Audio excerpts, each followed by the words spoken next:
Hey guys, and welcome back to my channel, and in today's review I'm going to be taking a look at the newly released Viimee Cube Protector Commander VM-02. Now I do believe that this figure is actually the second release to come out by this company, although it is now labelled an Viimee product, as this shares very similar characteristics and stylistic approaches that was present on the Weijang / Black Apple squeaks that I previously took a look at. So personally, I believe that this is perhaps a sister company of Black Apple / Weijang, hence why it's under a completely different name. I'm not entirely sure on the facts about that, but I do definitely know that the squeaks that Black Apple and Weijang released is definitely very similar to this, and I would definitely say that this is their second release, as even on the packaging, it does state that it is VM-02. Now before I begin this review, of course, if you are in the market for picking one of these figures up, then I definitely recommend that you should check out Showzi's store, and for that there will be links down in the description box below where you can pick up this figure as well as other third-party and Transformers related collectibles. Taking ourselves back into the review now, we can see here that I do have the Cube Protector, aka Megatron, displayed within his jet mode. We also do get the ceramic display base, which I'll showcase later on, as well as this incredible, very high grade and really premium style packaging. It's almost exactly the same as what we got with the Squeaks figure, in the fact that it is just a clip over flap that does reveal the figure within a foam casing, which I think is great protection. There is also some nice cool art here as well of Megatron's head and the Cube Protector Commander. As well as this figure, you also obviously get a very nicely printed set of instructions with a fantastic image of the very stylized, oversized head Megatron character that this jet here will in fact transform into, the Cube Protector Commander. This figure does in fact include alloy pieces, and just giving you a quick rundown, you can see here that all of these steps are in fact picked out in color with an English and Chinese text, and we also have a cool image of the figure in his robot mode as well. Now also, incredibly surprisingly, as well as the instruction manual encased within the packaging, we also do get a carrier bag for this product, which is in fact stylized for the Viimee Cube Protector. I'm not entirely sure as to why they decide to include this, considering this does in fact come within the box. Perhaps if you wish to transport this, you can carry this around, and it is quite a nice durable bag, so I guess you could use it on your day-to-day travels if you so choose. So it's quite a nice looking bag. It's got some rope at the top for the handle and an image of the Megatron Cube Protector on the side. Now enough about the packaging and the contents within, let's actually take a look at the Cube Protector Megatron himself. Now before we take a detailed look at the actual figure, I'm just going to show you very briefly the ceramic display base that it comes with. Believe it or not, this is actually the heaviest piece that comes within the packaging. These display bases really do weigh quite a considerable amount, which makes me to believe that if they were to scrap these, could they perhaps bring the price down, as I do definitely think that these ceramic display bases really do shoot the price up. And quite honestly, I'm probably not likely to display this figure with its display base, just as there's no pegs actually on this, and just as it will look really out of place on my collection. But taking an actual look at the display base itself, it's obviously from that Cybertron Earth scene from the last night, where Earth and Cybertron kind of amalgamate, and we've got the Cybertronian cannon as well as some nice rural green texture, obviously to give you the sense of grass from Earth. We've got some nice mechanical components and debris scattered around as well as some nice rocks. This piece here can actually detach, and as you can see, this cannon has got loads of nice sculpted in detailing and also weighs quite a considerable amount, and the paint deco on this too for a display base is really well done. Now obviously this is stylized, so the cannon is slightly more squat than it would be in real life, but I think that considering the stylized approach, they definitely have been able to pack in a substantial amount of detail, which really surprised me when getting this figure out of the packaging. So it's quite a nice display base. I'll showcase it more when we get the figure into the robot mode, just so you can see how the robot mode really looks when on display. But just giving you a quick 360 of the display base, we can see that there's so much detail even on the back, and the paintwork too is really quite phenomenal. I do believe that Viimee and Black Apple and Weijang are really the only companies that are giving us, the consumer, such high grade and highly detailed and sculpted display bases, so I really do commend them for that. I'm just not entirely sure whether or not they're essential to this particular purchase. And now taking a look at the main event himself, here we have the Cube Protector. Now for the purposes of this review, I will be referring to this figure as Megatron, just as we all know who this is supposed to be based on. Now something which struck me upon first opening this figure out of the packaging was how magnificent the paint deco is on this. This really is a fantastic job by Viimee. They really have upped their game with these releases, and the paint deco deco is super premium and incredibly well done. It really does give you this very gunmetal, very realistic metal texture that you would come to expect with the actual texture of the CGI design of Megatron. The paint deco for this is absolutely incredible. We can see that it's very reflective. I love the darker highlights throughout it as well in order to give it some nice sense of realism. We've also got some dirt splotches throughout it as well, just to give it an extra depth of realism as well. I love the copper paint apps in the engine details as well as some on the back, and we've also got some nice detailings of copper on the wings. The cockpit too is also picked out in a nice copper paint, as well as some sections here at the front of the nose cone. I love the attention to detail of actually sculpting in Cybertronian hieroglyphs on either sides of the jet as well as on the wings. And considering this figure is stylized to have a rather large head, I do think the jet mode does surprisingly clean up incredibly well. Now, the entire head assembly mainly accumulates towards the back. We don't really tend to have much of it towards the front. This here is mainly the torso and the arms, believe it or not, and I do believe the feet are in fact these thruster sections. So this figure really does go through quite a significant amount of transformation, which I'll demonstrate in just a second, but definitely a magnificent looking jet. Flipping onto the underside, we can see that Megatron's axe does in fact store under the base, and you quite frankly wouldn't even realize it was there unless I pointed it out. And here we have the staff as seen in the last night situated on the back. It doesn't disguise itself too well. However, if you're just looking at this at a brief glance, I don't necessarily think you'll notice the staff there too much, just as the color variation matches the rest of the figure fantastically well. And bringing the figure in for a closer look, just so you can get a more up close detailed look, you can just see the amazing paintwork that they've really put into this figure, as well as the incredible sculpt work. As stated previously, I'm really surprised that they're doing these stylized figures, as they're doing them incredibly well, almost as if though this is how they actually appeared within the movie. They're putting so much attention to detail into these that it's really quite phenomenal, and really almost makes me wonder as to why they don't release normal representations of these characters, as quite frankly I think that they could be amazing if they didn't have the larger head stylized design. Now, turning to the figure's transformation, as stated previously, the transformation for this figure, despite its stylistic approach, is incredibly involved. Really surprisingly, the designers have packed an amazing amount of steps into this figure to convert it from a very nice looking jet mode into quite a nice looking Megatron figure. To begin with, what we're going to do is of course remove the accessories such as the staff, and coming down to the bottom you're going to want to peel this skirt section away, which will allow you to then remove the axe. We can just set that off to the side there. Now what we can do is come to these back thrusters, which too have got some amazing copper paint detail, and just detach those and separate these, and then this whole section here will come apart. It is held in via this tab and this slot here.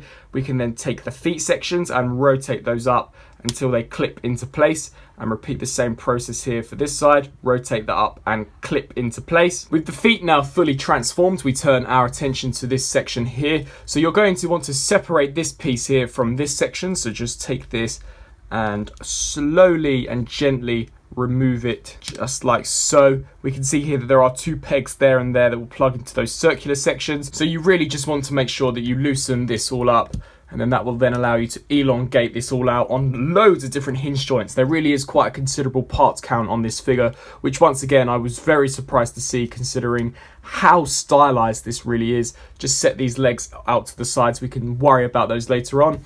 We can turn our attention here, and you're just going to want to lift this section up so that these two pegs come away from those slots, and then just fold this out, and then the gun here will come out of this hole, and it's all a matter of really and truly just maneuvering parts out of the way so that we can get that tucked under there and fully rotate it out. Take this here and lift that out to the sides, and lift this side out as well, so just so that they are in this type of configuration. Now what we can proceed to do is turn our attention to this piece. Now this joint here, you're actually going to want to rotate all the way around, but not rotating this or this section. This can be quite difficult to do as everything is on a rotation joint, so just hinge that out of the way to allow for some clearance, and then rotate this back round, ensuring that it doesn't follow it as well. So bring that back down so that we're left with something that looks along the lines of this.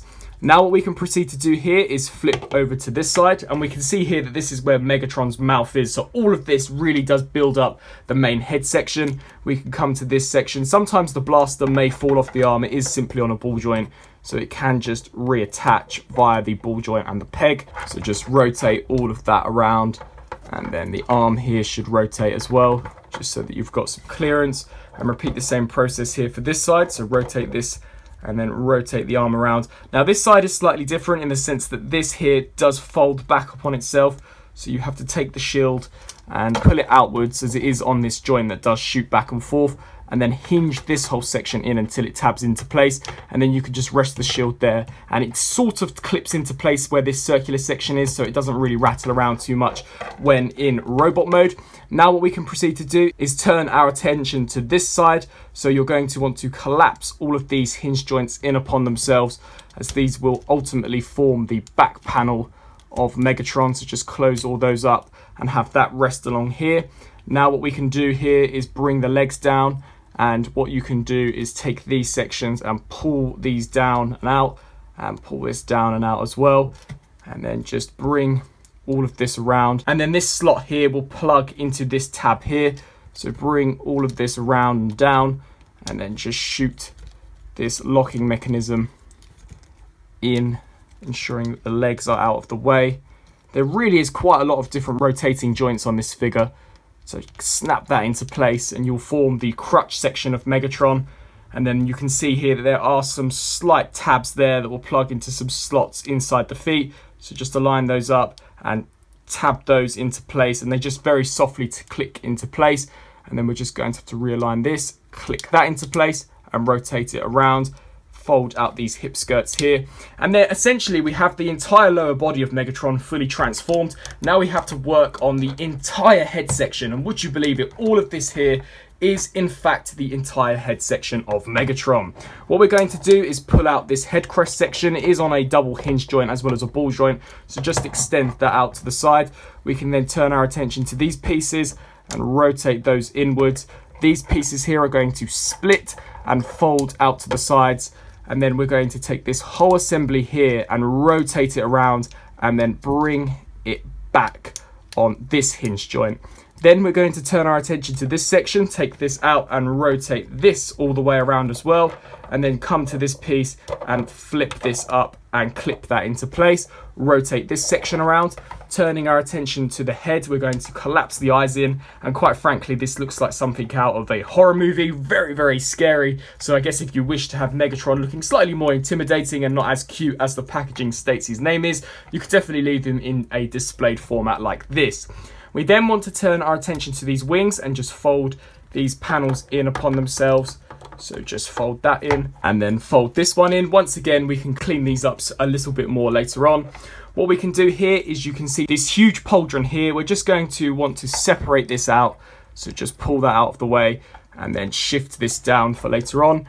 Repeat the same process here, shift this down for later on. Now what we can do is bring this backwards, and you're going to want to take this section and shift these joints back as well, so that they align within the center. Repeat the same process for the opposite side, so that they come into contact with one another. This really is the most finicky part of the transformation, as you do have to maneuver quite a fair amount of different pieces out of the way.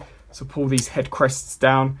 The eyes will attach via these locking mechanisms and some slight slots on the underside. So you really just want to bring that over and clip that into place, and then repeat the same process here for this side. Bring that over and lock that into place, and with that done we should be able to quite easily bring these two halves together. And then you're going to want to take this huge tab and slide it within this slot. So the back of this slot you just want to clip into place, and it will slide in and fill out this section. And then repeat the same process here for this side. So slide in and fill in that section. These pieces here do in fact come together, and there is some tabs on the underside here that will slide into this slot. So you have to bring those down and tab those into place. And then this whole section, this huge peg plugs into this port here. And then this slot here pegs into the two clips that these front eyebrow sections have in fact made. So bring that over and snap that into place, and that should snap over.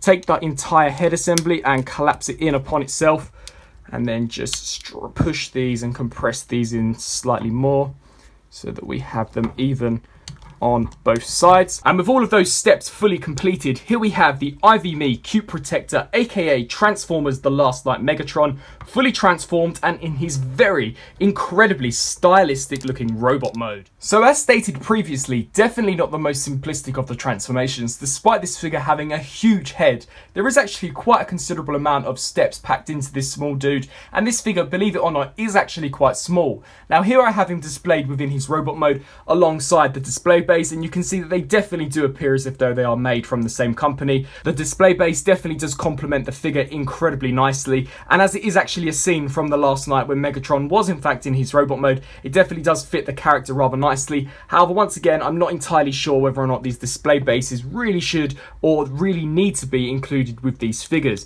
But just taking a look at the figure himself, setting apart the fact that he has a huge head, there is some phenomenal detail going on here and some incredibly movie accurate looking interpretations. The head is of course based on the Transformers The Last Night Megatron, with the flared out tusks to the side, the red Quintessa stripe on one side of his face, as well as some remarkable sculpted and detailing on the head and some incredibly nice details on the face as well. Bringing that face up for a more up close and personal look, you can really see the lovely paint speckles on the smaller tusk sections, as well as the nice reflective red paint that they've used for this side of Megatron's face. The mouth is in fact able to open, so you can in fact reveal the bottom lower set of teeth, which I think is really cool, and even in there is also some nice detail. So definitely a very amazing looking piece, really nicely painted, and it feels very premium. None of the pieces feel like they're going to break off. Everything is of an incredibly high grade, which if this is created by Wei Zhang, I can definitely see similarities between this and some of Wei Zhang's actual products. Taking a look at the torso area, once again asymmetrical, much like the movie, with this side having the horn sticking out of the shoulder. Some nice copper painted detailings on the serrated edges on either side of the armor, as well as that really nice silver gunmetal paint app. Some nice copper paint within the torso as well, and some nice G1-esque type of red paint apps here for the lower section of the torso. We do have the fusion cannon, which is in fact formed out of Megatron's front cockpit, and the front of the nose cone is in fact Megatron's shield. Neither of these accessories are removable unless you pop the fusion cannon out of the ball joint, which is not really supposed to be, and I don't believe this can be removed as it's on a plug and a screw. But just so much nice detailings even on these skirt pauldrons here, and the really nice curvature to the sculpt, definitely very knight in its aesthetic. And turning around to the back, really and truly no jet kibble at all. It does really just store within the head. I'm not entirely sure as to their approach with giving Megatron such a large head. Perhaps this is the start of a brand new line. With Squeaks, it wasn't so noticeable, considering that Squeaks did have a rather large head within the movie, so it did go with the rest of the proportions. But with Megatron, there's no denying that that head sculpt is absolutely massive. Now in terms of articulation, the head can swivel side to side as well as pivot up and down to a fairly nice degree. We saw earlier that the mouth can hinge open and closed. Ball joints at the arms, allowing them to do the full 360 and hinge out to the sides. We do have some rotation on a mushroom peg just where the bicep is, 90-degree bend at the elbow. No waist articulation, but these skirt pauldrons can move out. The legs can move forwards and backwards on a swivel joint as well as hinge out to the sides. There is also a hinge joint at the knee, but it doesn't really give you that much great range of motion. And then finally, the legs are on a double ball peg joint due to transformation, so you can really get those in whatever way you so choose. So quite a fairly nicely articulated figure for a figure of this scale. Now bringing in some of his accessories, here we have the axe that we saw within jet mode. You can of course peg that into either of Megatron's arms, as well as the staff accessory. Both of these two have some really nice details. Taking a look at the staff, we've got some nice copper paint, and once again it has been done in that same gunmetal silver, and the same here goes for the axe. So definitely a really well executed figure, despite having an enormous looking head. For a general size comparison, here we have the new Viimee Megatron compared next to the Wei Zhang Black Apple, also I believe Viimee Squeaks. We can see here that there are definitely similarities between these two, both being incredibly well decoed in terms of their paint apps and having some really nice looking details, as well as the rather oversized head sculpts. However, as stated previously, I don't think that the oversize of the head looks too drastically obscure for Squeaks, as he is rather a oddly designed character, whereas on Megatron there is no denying that that is huge. But I just think that that makes this figure so much more fun than your bog standard release. This is a completely different interpretation of Megatron, something which we've never seen any company do, and it's done to an incredibly high premium feel. This figure almost feels as if though it's almost masterpiece, even better than masterpiece when you take into the paint apps. It really does feel very well made. All the joints stay together rather nicely. The paint apps haven't chipped whatsoever despite me transforming this figure multiple times. He has a good range of accessories, a great looking jet mode as well as robot mode, and I just think that these figures really do scream as if though they've had a lot of care and attention put into them. So that was my review on the Viimee Cube Protector, aka Megatron. I personally think that this figure is really nice. Despite its obvious very stylistic approach to the enlarged head design, I think that as an actual figure itself and as a collectible piece, this feels really high level and definitely has a very high grade to it. The plastic quality is incredibly sturdy, definitely better than anything released from Hasbro on the mass market, and the paint deco is really and truly the best I've seen on a third party figure. Even better, I would say, than some of the 3A Transformers products, which are in fact officially licensed and are incredibly high in price. This figure also includes, whilst I don't think an essential display base, a rather nice display base with just as good as detail as we get on the figure himself. And just looking at the figure, you can really see that this does look remarkable. There's no denying that Viimee definitely put a lot of care and attention into their products, from the paint apps to the design to the overall engineering of the figures. They definitely do care in what they're producing, and I think it really does present itself when you have one of these figures in hand. With all that being said, if you are in the market for picking one of these figures up, and I do imagine that this is only going to appeal to the very niche collector or perhaps someone that is intrigued by these figures, then I definitely recommend that you should check the links down in the description box below, where you'll be taken over to Shozy's store, where you can pick this figure up as well as other third-party Transformers collectibles. I hope you enjoyed my review. Be sure to let me know down in the comment section what you thought of both the review and the figure itself, and until my next video, I'll see you then. Thanks for watching.